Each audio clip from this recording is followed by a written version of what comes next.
दोस्तों स्वागत है आप सभी का जीएसटी के एक और नए वीडियो में। कॉम्पोजिशन स्कीम का तीसरा वीडियो है जिसमें हम लोग पढ़ेंगे मार्जिनल सप्लाई ऑफ सर्विसेज के बारे में।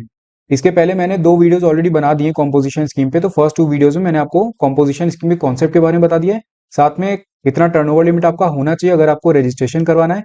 इसके बाद कौन कौन सी कंडीशन आपको सेटिस्फाई करने पड़ेगी, कौन सी रेस्ट्रिक्शन आपके ऊपर इंपोज होगी, कब आप इनेलिजिबल होगे। तो ये सारी बातें मैंने आपसे लास्ट टू वीडियोस में कर ली। अगर आपने नहीं देखा है तो लिंक आपको डिस्क्रिप्शन में मिल जाएगा, आप जाकर के देख लेना। कॉम्पोजिशन स्कीम की पूरी प्लेलिस्ट का लिंक मैंने डिस्क्रिप्शन में डाल दिया, आप जाके देख लेना वहां पे। अब मार्जिनल सप्लाई ऑफ सर्विसेज की जब हम बात करते हैं तो इसका मतलब क्या होता है। देखिए, मैंने आपको बताया था कि जो कॉम्पोजिशन स्कीम होती है, इस कॉम्पोजिशन स्कीम में आप अपने आप को रजिस्टर करवा सकते हो under composition scheme for goods और कॉम्पोजिशन स्कीम फॉर सर्विसेज। अगर आप एक मैन्युफैक्चरर हो, ट्रेडर हो या फिर रेस्टोरेंट सर्विस प्रोवाइड कर रहे हो तो फिर आप अपने आप को रजिस्टर करवा सकते हो under composition scheme for goods, अगर आपका एग्रीगेट टर्नओवर एक सर्टेन लिमिट तक होता है तो। और इनके अलावा जितनी भी अदर सर्विसेज हो रही, मतलब रेस्टोरेंट सर्विस के अलावा अगर आप कोई और सर्विस प्रोवाइड कर रहे हो तो फिर आप अपने आप को कॉम्पोजिशन स्कीम फॉर सर्विसेज में रजिस्टर करवा सकते हो। वही बात आ जाएगी कि आपका एग्रीगेट टर्नओवर एक सर्टेन लिमिट तक कम होना चाहिए, जो कि 50 लाख रुपए होता है। अब यहाँ पर क्या होता है कि जो भी लोग अपने आप को, जैसे मैन्युफैक्चरर है और ट्रेडर है, ये अगर अपने आप को कंपोजिशन स्कीम फॉर गुड्स में रजिस्टर कर रहे हैं तो गवर्नमेंट कहती है कि सिर्फ और सिर्फ आप गुड्स में ही डील करोगे, सर्विसेज आप सप्लाई नहीं करोगे। अगर आप अपने आप को रेस्टोरेंट सर्विस आप प्रोवाइड कर रहे हो और आप अपने आप को इसमें गुड्स वाले में वो रजिस्टर करवाते हो तो गवर्नमेंट कहेगी कि भैया सिर्फ और सिर्फ रेस्टोरेंट सर्विस प्रोवाइड करो, इसके अलावा दिख ना जाना कि कोई और सर्विस आप प्रोवाइड कर रहे हो। तो अब बात आएगी, जो मैन्युफैक्चरर, ट्रेडर और रेस्टोरेंट सर्विस वाले हैं, इन लोगों ने गवर्नमेंट से बोला कि ये तो बड़ी नाइंसाफी है, हम लोगों ने क्या गुनाह किया कि हम लोगों को सर्विस आप प्रोवाइड ही नहीं करने दे रहे हो। थोड़ी बहुत सर्विस तो हम लोगों को प्रोवाइड करने दो, क्योंकि ऐसा पॉसिबल नहीं है कि हम अपने कस्टमर को सिर्फ और सिर्फ गुड्स बेचें या फिर रेस्टोरेंट सर्विस प्रोवाइड करें। हर कस्टमर हमसे कहता है कि थोड़ी और सर्विसेज भी हमको दो। जैसे अगर आप मान लो किराने की दुकान पे जाते हो और किराने वाला आपसे कहता है कि हम गुड्स तो दे रहे हैं आपको, साथ में हम आपको, अगर आप 50 रुपए हमको दोगे तो हम आपके घर तक डिलीवरी भी करवा देंगे, यानी कि डिलीवरी सर्विस भी आपको दे रहा है वो। तो यहाँ पर मैन्युफैक्चरर, ट्रेडर और रेस्टोरेंट सर्विस की रिक्वेस्ट को ध्यान में रखते हुए गवर्नमेंट ने ये कहा कि आप गुड्स में रजिस्टर करवा रहे हो ठीक है, और रेस्टोरेंट सर्विस वाले अपने आप रेस्टोरेंट सर्विस प्रोवाइड करो ठीक है। हम आपको एक और ऑप्शन दे देते हैं कि आप अपना गुड्स तो डील करो ही करो, लेकिन आप सर्विसेज भी सप्लाई कर सकते हो। मतलब मैन्युफैक्चरर, ट्रेडर और रेस्टोरेंट सर्विस प्रोवाइडर ये अदर सर्विस प्रोवाइड कर सकते हैं, मतलब रेस्टोरेंट सर्विस के अलावा कोई भी और सर्विस प्रोवाइड कर सकते हैं। रेस्टोरेंट सर्विस वाले तो अपनी सर्विस प्रोवाइड कर होंगे, इसके अलावा और भी सर्विस प्रोवाइड कर सकते हैं। और मैन्युफैक्चरर और ट्रेडर भी रेस्टोरेंट सर्विस को छोड़ करके बाकी कोई सर्विस प्रोवाइड कर सकते हैं।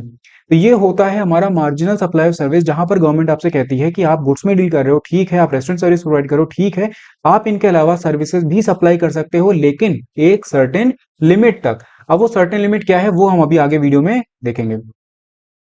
मार्जिनल सप्लाई ऑफ सर्विस मैंने आपको बता दिया क्या होता है। क्या registered person opting for composition scheme for goods, यानी कि manufacturer, trader and restaurant service provider is allowed to supply services other than restaurant service, यानी कि manufacturer, trader and restaurant service provider other than restaurant service भी वो provide कर सकते हैं। मतलब रेस्टोरेंट सर्विस वाले तो अपनी प्रोवाइड कर ही रहे हैं, साथ में वो अदर सर्विस भी प्रोवाइड कर सकते हैं। along with the supply of goods और supply of restaurant service of value not exceeding, मैंने आपसे बोला ना कि एक सर्टेन लिमिट तक आप प्रोवाइड कर सकते हो, और वो सर्टेन लिमिट क्या है, 10% of the turnover in the preceding financial year. आपका turnover preceding financial year में जितना भी था उसका 10%, या फिर 5 लाख रुपए, इन दोनों में से जो भी हायर होगा उतने लिमिट तक आप रेस्टोरेंट सर्वे वो सर्विसेज प्रोवाइड कर सकते हो। रेस्टोरेंट नहीं, सर्विस आप प्रोवाइड कर सकते हो इतना, ठीक है। जैसे मान लो प्रीसीडिंग फाइनेंशियल ईयर में एग्रीगेट टर्नओवर जो था वो, गुड्स का मान लेते हैं थोड़ी देर के लिए, अभी चलो एक केस ले लेते हैं गुड्स का ही, ठीक है। एग्रीगेट टर्नओवर मेरा था सिर्फ गुड्स है, जो कि कितना था, जो कि था 1.2 CR, ठीक है। प्रीसीडिंग फाइनेंशियल ईयर में एग्रीगेट टर्नओवर जो मैंने गुड्स में ही किया था, मैंने मैन्युफैक्चरर हूं मान लो, मैंने गुड्स में ही डील किया था और मेरा 1.2 करोड़ का यहाँ पर एग्रीगेट टर्नओवर था। तो एग्रीगेट टर्नओवर अगर मेरा गुड्स का 1.2 करोड़ था, इसका मतलब अगर मैं जब अपना करंट फाइनेंशियल ईयर में अपना रजिस्ट्रेशन करवा रहा हूँ कॉम्पोजिशन स्कीम में, तो मैं गुड्स में तो डील कर ही सकता हूँ, साथ में गवर्नमेंट ने बोला कि आप मार्जिनल सप्लाई ऑफ सर्विस भी कर सकते हो। तो मैं सर्विसेज कितनी सप्लाई कर सकता हूँ, गुड्स में तो डील करूंगा ही करूंगा, सर्विसेज में कितनी सप्लाई कर सकता हूँ। तो ये जो प्रीसीडिंग फाइनेंशियल ईयर में मैंने किया था ना, इसका 10% यानी कि 12 लाख रुपए, या फिर 5 लाख रुपए। 12 लाख रुपए और 5 लाख रुपए, इन दोनों में से जो भी हायर होगा, यानी कि 12 लाख रुपए। तो 12 लाख रुपए तक मैं करंट फाइनेंशियल ईयर में सर्विसेज भी सप्लाई कर सकता हूं। तो ये होता है हमारा marginal supply of service. Example एक और देख लेते हैं, यहाँ पर बोल रहे हैं Sameer is engaged in the supply of goods, his aggregate turnover in the preceding financial year is 60 lakh rupees. अब 60 लाख रुपीज है, यानी कि ये एलिजिबल हो जाता है फॉर ये कॉम्पोजिशन स्कीम, क्योंकि 1.5 करोड़ से इसका एग्रीगेट टर्नओवर कम है, इसीलिए करंट फाइनेंशियल ईयर में अपने आप को रजिस्टर करवा सकता है अंडर कॉम्पोजिशन स्कीम।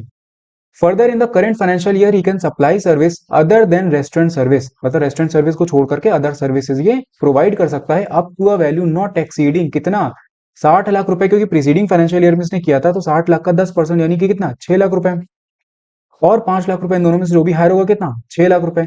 यानी कि करंट फाइनेंशियल ईयर में जो समीर है वो 6 लाख रुपए तक अपनी सर्विसेज भी प्रोवाइड कर सकता है। गुड्स को तो डील करेगा ही करेगा, साथ में सर्विसेज भी सप्लाई कर सकता है, लेकिन इस बात का ध्यान रखेगा कि एग्रीगेट टर्नओवर इसका करंट फाइनेंशियल ईयर में 1.5 करोड़ को एक्सीड नहीं करना चाहिए, क्योंकि अगर 1.5 करोड़ को एक्सीड किया तो फिर भैया कॉम्पोजिशन स्कीम से बाहर निकलो। इसके बाद एक क्वेश्चन आपके लिए, क्वेश्चन 1 यहाँ पर अगर आप देखो तो ये बोला है Rahul is engage in the supply of goods and services, यानी कि ये प्रीसीडिंग फाइनेंशियल ईयर में ही गुड्स और सर्विसेज दोनों में डील कर रहा था। His turnover of goods in the preceding financial year is 1.5 crore and from services is 22 lakh, यानी कि जो गुड्स में डील कर रहा था जब ये, तो गुड्स में इसका जो एग्रीगेट टर्नओवर हुआ था वो हुआ था 1.3 करोड़ का, और जो सर्विसेज इसने प्रीसीडिंग फाइनेंशियल ईयर में, ठीक है, प्रीसीडिंग फाइनेंशियल ईयर में इसने सर्विसेज जो सप्लाई करी है वो 22 लाख की करी है। टोटल अगर आप देखो तो टोटल कितना हो रहा है, ये पूछा is eligible for composition scheme, देख चेक करते हैं। टोटल अगर आप देखो तो ये हो रहा है 1.52 करोड़। इसका प्रीसीडिंग फाइनेंशियल ईयर में ही इसने अपना थ्रेशोल्ड लिमिट को एक्सीड कर दिया, यानी कि 1.5 करोड़ तक अगर आपका होता है तो फिर आप एलिजिबल होते हो, और इसका है 1.52 करोड़। तो यहाँ पर तो सर्विसेज की बात तो छोड़ दो, ये कॉम्पोजिशन स्कीम में ही रजिस्टर नहीं करवा पाएगा, क्योंकि इसका एग्रीगेट टर्नओवर ही 1.5 करोड़ को एक्सीड कर गया है। तो आंसर होगा he is not eligible for composition scheme. Question 2 अगर आप देखें तो यहाँ पर बोला Rahul is engaged in the supply of goods and services, his aggregate turnover in the preceding financial year is 1.2 crore and from services is 20 lakh rupees, is he eligible for composition scheme. अब check करते हैं, देखें गुड्स में deal कर रहा था तो इसका एग्रीगेट टर्नओवर था 1.2 करोड़ का, सर्विसेज में इसने डील किया तो इसका एग्रीगेट टर्नओवर हुआ 20 लाख रुपीज का, टोटल अगर आप देखो तो ये हो रहा है 1.4 करोड़ का।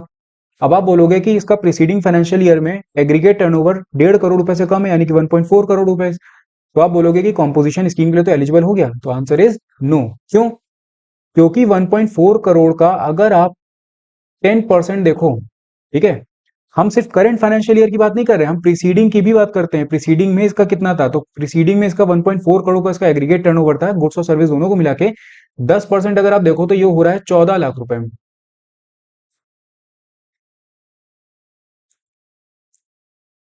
ठीक है, 14 लाख रुपए इसका सर्विसेज की लिमिट हो गई, या फिर 5 लाख रुपए, हमने देखा था ना 10% of the turnover in the preceding financial year, और 5 लाख रुपीज, इन दोनों में से जो भी हायर होगा, इन दोनों में से जो भी हायर होगा, यानी कि 14 लाख रुपीज।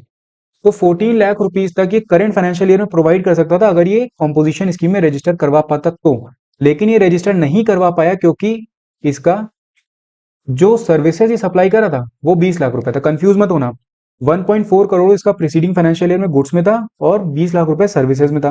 टोटल हमने देखा 1.4 करोड़ हुआ। हमने बोला कि कॉम्पोजिशन स्कीम में रजिस्टर करवा सकता है, करवा लेगा ऐसा नहीं, करवा सकता है अभी। तो लिमिट तो चेक कर ली हमने कि ठीक है लिमिट के अंदर है, लेकिन जब हमने इसका सर्विसेज की लिमिट देखी तो सर्विसेज की लिमिट इसकी बनी 14 लाख रुपए। तो 14 लाख रुपए तक ये सर्विसेज सप्लाई कर सकता, अगर ये सर्विसेज सप्लाई कर रहा था 14 लाख तक तब कोई दिक्कत नहीं थी, लेकिन इसने सर्विसेज कितनी सप्लाई करी है, 20 लाख रुपए की कर दी है। तो इसका मतलब he is not eligible for composition scheme in the current financial year. तो ये कॉम्पोजिशन स्कीम के लिए रजिस्टर नहीं कर सकता, और जब रजिस्टर ही नहीं किया तो फिर मार्जिनल सप्लाई सर्विस की बात ही नहीं आएगी। क्वेश्चन 3 देखते हैं, क्वेश्चन 3 में भी सेम है, यहाँ पर 1.2 करोड़ इसका प्रीसीडिंग फाइनेंशियल ईयर में गुड्स में था और 10 लाख रुपीज इसका सर्विसेज में था। Is he eligible for composition scheme? तो गुड्स में अगर आप देखो, गुड्स में अगर आप देखोगे तो ये हो गया 1.2 करोड़, और सर्विसेज में यहाँ पर देखो तो 10 लाख रुपीज, यानी कि टोटल कितना हो 1.3 करोड़। ठीक है, 1.3 करोड़ 1.5 करोड़ रुपए से कम है, तो ये एलिजिबल हो सकता है। लिमिट चेक करते हैं, तो 1.3 करोड़ का 10% अगर आप देखो तो ये कितना होगा, ये हो जाएगा 13 लाख रुपए, और 5 लाख रुपए, तो इन दोनों में से हायर होगा 13 लाख रुपए। 13 लाख रुपए तक ये सर्विसेज भी सप्लाई कर सकता है। तो 13 लाख रुपए की जगह इसने कितनी सप्लाई करी है? इसने 10 लाख रुपए करी है, यानी कि ये लिमिट के अंदर ही है। तो ये जो है राहुल इस बार हमारा एलिजिबल हो जाएगा कॉम्पोजिशन स्कीम के लिए। साथ ही में करंट फाइनेंशियल ईयर में ये सर्विसेज भी सप्लाई कर सकता है, कितनी? अप टू 13 लाख रुपीज, मतलब 10 लाख रुपए इसने प्रीसीडिंग में किया, इस बार ये 13 लाख रुपए तक भी कर सकता है।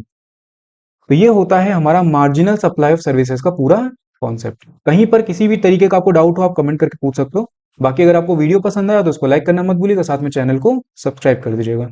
मैं मिलता हूं आपसे नेक्स्ट वीडियो में। Thank you.